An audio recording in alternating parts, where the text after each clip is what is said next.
Art class with Miss Bancroft at home.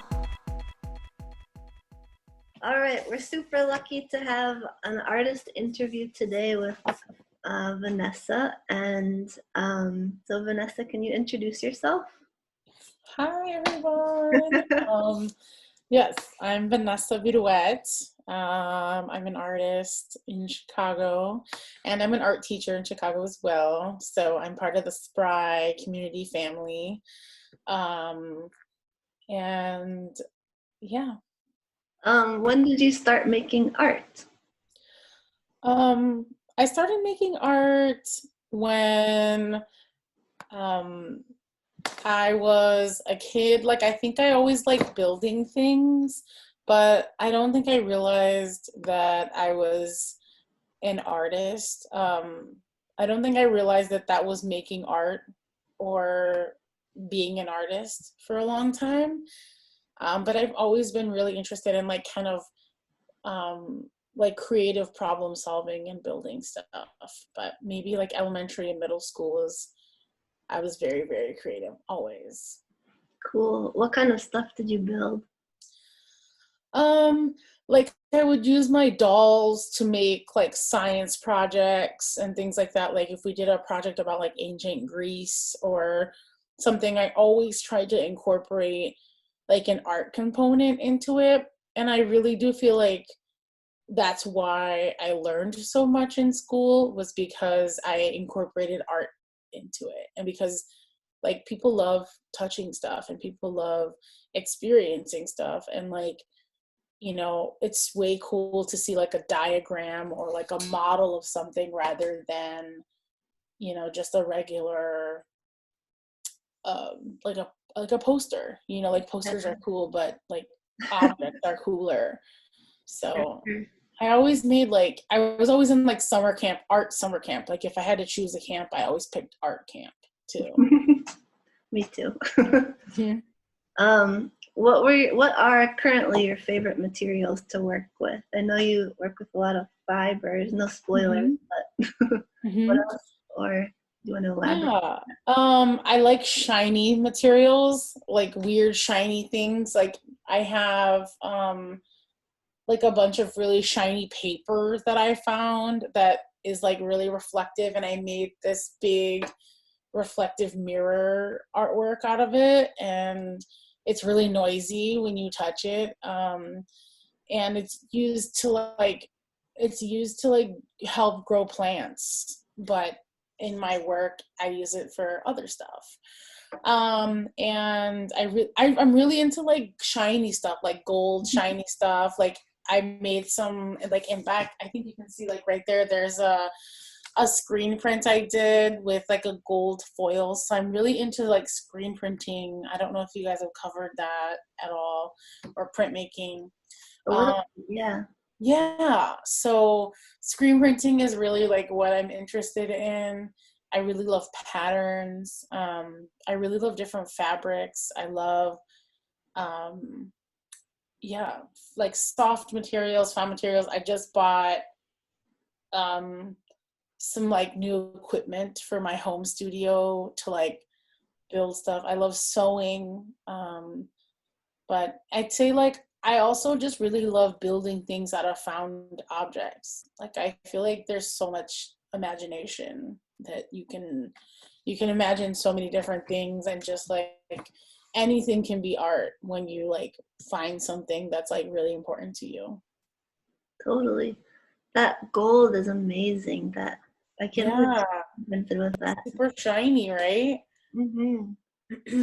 So the plant material you were talking about, is that something you'd find at like a hardware store or like a guard? I mean, like. You can find it at like a gardening store. I think I have here. I'll grab some. I have like a whole tube of it right here in my studio. There it is. You can see it's like Cool. really shiny paper, and like I think it's just used to like trap the light so that the plants get the most light that they can get. Oh So yeah, like for like indoor. I bought it for like $20 for like a never-ending roll of paper, and like it really does. It's like you can make artwork that looks like a mirror, or has like any sort of effect.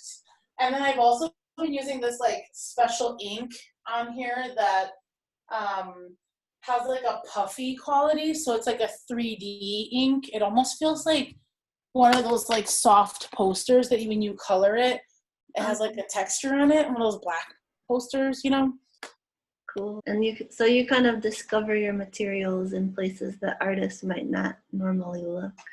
Yeah. It's really kind of about the ideas too. Like if I'm thinking a lot about like things that are shiny or things that are like the reason I was using that material was because I was thinking a lot about like mirrors and reflecting, and like the idea of like reflecting in terms of like thinking about something, but then I was also thinking about reflection as in looking in the mirror. And I was trying to find a material that I could use my sewing machine with, and that's what I found. Very cool. At Suter, we talk a lot about using sketchbooks, and we try to keep that as part of our practice, like daily. How do you use a sketchbook, or do you use a sketchbook? I do. I have all of my sketchbooks actually from when I was in high school all the way till now. I've kept all of my sketchbooks, which is kind of crazy because it's like a time capsule. And I get to see where my ideas were when I was younger. And what's funny about it is like, you get to see kind of like how you've grown as an artist, but then you also get to see that like a lot of your ideas are still the same. And you're just thinking about the same thing in a different way. And so like this is one of my sketchbooks. Let's see. Like I have a drawing in here that has like fabric, and it's like kind of playing off of like old style paintings. And then I have like a sketch of a project I want to work on later. And my sketches are not super complicated, but they have like a lot of notes. Like this is something I've been like collecting paint samples so that I can like look at what it looks like to transition from, different colors of like what skin colors look like as they transition, because that's something I think about a lot in my work. And how that relates to this image. So, with my work too, like with sketchbooks, I always talk to my students about like taking pictures in the process of working on something, because sometimes you're in the middle of making a thing and then you're like, okay, this is really cool. Let me just take a picture of like capturing this moment. And then later on, when you're finished with your project, you can come back to that picture and be like, okay, what was that idea that I had there, and remember that idea. And that's like a new way I think of sketchbooking. And I always talk about like, I make objects and I make like sculptural things, and I'm always talking about like how, like, take it outside, put it on the car, put it in nature, like take your work outdoors and take photos and do like, treat your work like it's a supermodel, your sculpture, your painting, whatever. Treat it like a supermodel and take a bunch of photos. And to me, that's like doing sketchbooking, because there's some really cool ideas that come out of that process of like taking pictures. Yeah, so kind of like documenting as another form of like sketching or planning. Yeah. Yeah, and I feel like so many new ideas. I get so many more ideas when I see my work away from just like the wall or just my sketchbook. Like when I like cut it up and I stick it outside and I see how it's reacting to the real world, then it gives me like a lot more ideas. And then once like this thing exists, like it can go anywhere. I mean, it doesn't hurt it to put it outside. It doesn't hurt it to hang it on top of a person. Like this one right here is like really transparent. So like sometimes I like to stand underneath it and see what it looks like to be underneath it and take some photos. Sometimes I like to drape it on different objects and see what it looks like to do that. So it's kind of like, I'm sketching with the objects and seeing kind of like how they want to live, and asking them like, hey, well, what do you want to be? Yeah, I like that idea of like treating your artwork like a person, like how you said, like a supermodel, or like personifying, and then putting it in different contexts. Because sometimes you can like learn about a person or an artwork if it's in a new place or a new scenario. Cool. Yeah. And sometimes I feel like I get so convinced that my work has to be like, it has to be for the gallery, or it has to be for the wall.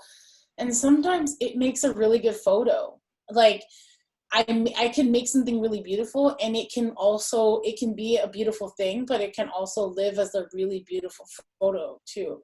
So now I have two works of art. I have a photograph and I have an object that I made. Yeah, I like that. And it can kind of like reveal new things about itself or something. Would you show us a bit more of your work? Is that the stuff you have available? Yeah, I have this wallpaper. I can show you. You can probably see that on our website. But this is part of like a wallpaper I designed. Wow. And I printed this by hand, and like this is just the first step of printing it. Like what the black layer looks like, and this was just me testing it out. So I made a whole wallpaper of that, and eventually it has 3 different colors. And then I have the same girl. So a lot of my work is like, I try to explore the same idea as many ways as possible, just so that I can really understand like what I'm trying to say with the work. So this is a like sculpture that I made, and it's a little bit broken. This is one of the ones that had a little accident. It broke, but I have another one, which is okay. It taught me a lot about how to hang up my work better. But this is made out of like a plastic material, like a plexiglass, and it's 3 different layers glued together. And this was like a different piece that I got to work with. And then I'll show you. I don't think I have one of those pieces with me. No. But this is one of the materials I've been working with a lot, has been these like gold earrings. So I think you saw that piece before. Like there's this, I screen printed like a really pretty bandana fabric, and then I put all these little earrings on one at a time. And these are earrings that you can just find at the little store, the dollar store or something. They're very cheap, but these earrings mean a lot to me in terms of like being proud and being like a proud Latina woman. And I felt like they were symbolic of like being like a proud woman, and I wanted to use them in my work so that they could like show that idea. Yeah, I designed that image because I'm from a Puerto Rican family, and in my culture there's a celebration for baptisms, there's celebrations for birthdays, there's celebrations for quinceañeras and weddings, and I just felt like I really wish there was a celebration for my graduation, because I felt like it was a very hard, challenging journey for me to go to college, because my family never went to college. So it was a big step for me, and very like exciting step for me, and I really wanted to celebrate that. So I designed this girl with the hoop earring, to try to talk about like my pride with the hoop earring, and also try to talk about like my community and the people that I come from, and also to like celebrate her and just be like, you came a really long way to be here. And you know, I also come from like a family that doesn't have a lot of money, and for me to like go pursue college was just a big step, and I did that because I want to pave the way for other people like myself to go forward. And part of that project, like I said, there's the process of mistakes making, and also I make a lot of work using the same idea. And while I was making that project, I was thinking about, I wish there was a way for me to help pay for people to go to college too, because that was what was the hardest, was paying for college. And so I designed that, and I made like a t-shirt and some stickers, and I'm selling those to raise money for like a college scholarship now. And hopefully, you know, that money will help someone pay for their supplies or pay for like one of their classes, so that they don't feel like they can't go, because I really feel like it's important for lots of different people to be in college and to be artists. Beautiful. Mm-hmm. Thank you for sharing. We also talk a lot, this isn't like the most natural transition, but we talk a lot about mistakes, making mistakes as being part of the art practice. We do a lot of like choice-based things in the art room, and oftentimes I think it's hard, especially for certain age levels like middle school or upper elementary, to make something that's like not right. Mm-hmm. I wonder how you use mistakes in your own practice. I am the queen of making mistakes. I'm going to say that. I'm the queen of making mistakes. I make mistakes in every single thing that I do. And for me, that's how I know that I'm really learning how to use something. Because like even with that reflective paper, I mean, there's no rules about how to work with that paper. I have to make it up.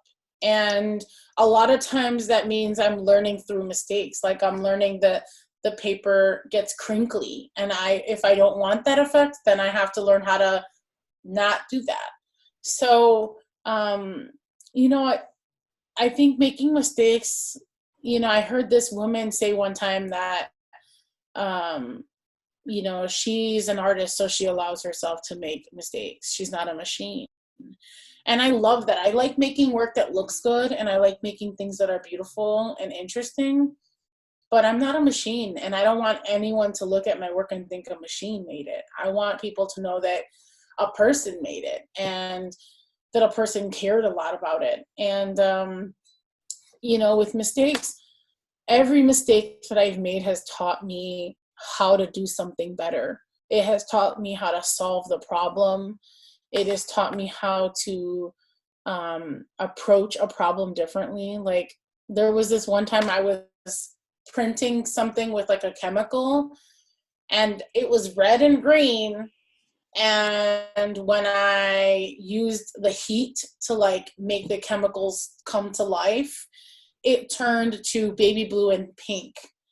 And I was not expecting that. But that was an experience where I learned a lot about the chemicals that I was using. And it really changed how I was making something. So like the work I'm doing now is with like that bandana, the big bandana car cover. And before that, I was making smaller artworks that were only 5 feet big, like as big as that one. And one summer I was working at this place, and they only had small tables.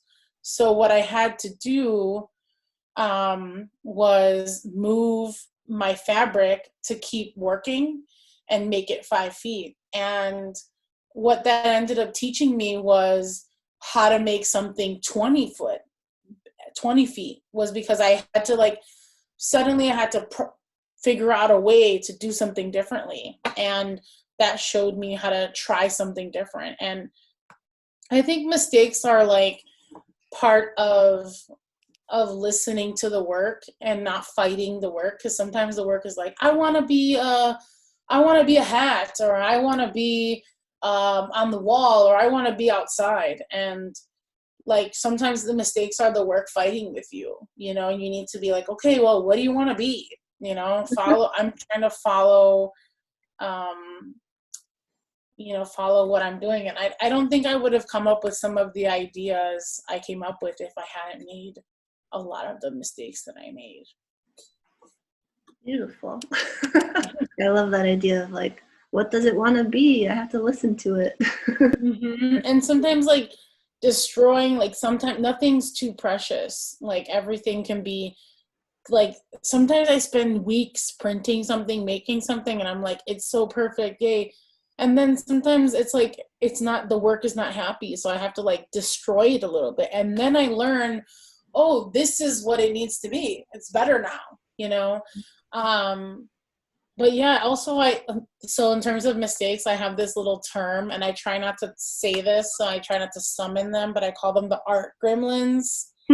And sometimes they come out, and sometimes they like to wreak havoc on my art making process and make it challenging for me. But it's almost like having assistants, and it's almost like having these little naughty assistants that are like, nope, I'm not going to let this go easy and perfect and smoothly. I'm going to teach you something.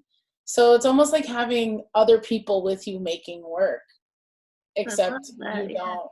Yeah, but I never say the words Art Gremlins when I'm working, because I feel like the minute I say something about the Art Gremlins, that's when they come back, and I'm like, no. But I like also that quote that you shared of like, kind of, if there's no mistakes, then you're like a machine. And that, yeah, I think sometimes if you're making something and it goes exactly how you planned, like all the steps exactly how you expected, and then you look at the piece and you're like, oh, this is dead. It's not alive. Like there's not other things feeding into it. So sometimes you need those. Yeah. And I love that. Do you have any advice for young artists? Yeah, I'd say, like the first thing I'll say is find your voice, find out what makes you you, and what makes you, what's curious and what you're curious about and interested in. That was the best thing I ever learned, was, what is it that I like? You know, those are the questions I had to ask myself. You know, what do I like? What am I interested in? What materials am I interested in? Why? And why is the big question. Why am I into that? You know, why do I like these old paintings of like angels and all the gold? It's funny because I loved gold in paintings, and I'm using gold now. And that was a question I started asking myself a long time ago. And because I asked myself that question, I looked at it and I did some research about it. And that research helped me make work that was not just cool to look at. It was work that was like, had meaning for me. So I make a lot of work that's about my family and about my community and about history and about like, not just, you know, I'm not just like printing this design. I'm learning about where that design comes from. And that when I learn that information, it helps me make other decisions about like what colors I'd like to use and how do those colors relate to what my idea is, you know?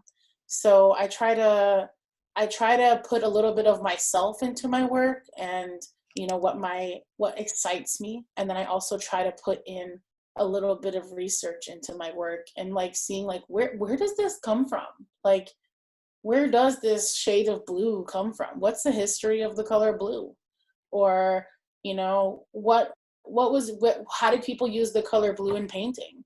You know, what did blue symbolize to people? What does blue symbolize to my culture? What does blue symbolize to other cultures? You know, and what does gold symbolize? You know, those are the things that once I know those things, then I can choose those materials in a way that has more meaning. And just like with the silver paper, it's in Spanish, the words reflection means two things. It means to look at something and to think about something. And I like to play with that in my work, like those ideas of like wordplay, and also like how does that work with the materials that I'm using. Yeah. But be yourself, find out, you know, be yourself and show yourself and share yourself through your work. I'd say and get messy and make mistakes and keep a sketchbook and look back at your sketchbook and laugh at yourself. Good advice. Art class.